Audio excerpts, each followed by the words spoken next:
Deep beneath the bustling avenues of Manhattan, a nightmare was brewing. Genesis Biotech, a vanguard in neurological research, held a secret Neurotax 9. This revolutionary drug, on the brink of FDA approval, promised to unravel the mysteries of Alzheimer's. It was their crowning achievement, until it wasn't. The containment breach happened swiftly, silently. An alarm, a piercing shriek lost in the labyrinthine corridors of the facility. Level 4, housing the volatile experimental strain, was compromised. How? No time to answer. Panic, confusion, orders barked and ignored.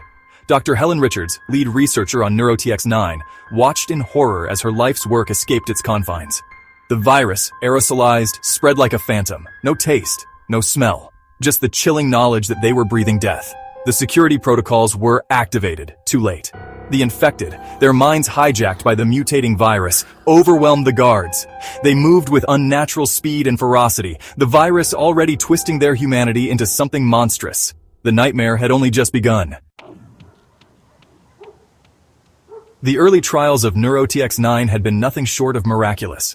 Patients, shrouded in the fog of Alzheimer's, emerged lucid. Memories, once lost, resurfaced, vibrant and clear. The world marveled. Hope blossomed. But this scientific spring was not to last. The first sign something was terribly wrong came from patient 0, a kind elderly woman named Eleanor. Her initial elation at remembering her family, at recalling long-forgotten memories, curdled into something else. Agitation, fear. Then, the aggression.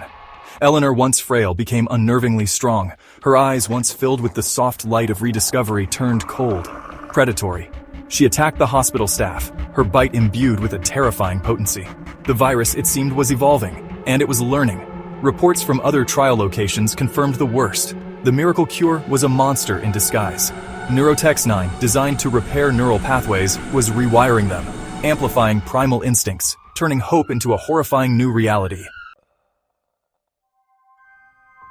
The virus spread like a whisper through the concrete canyons of New York. It traveled on the breath of the infected, invisible, insidious.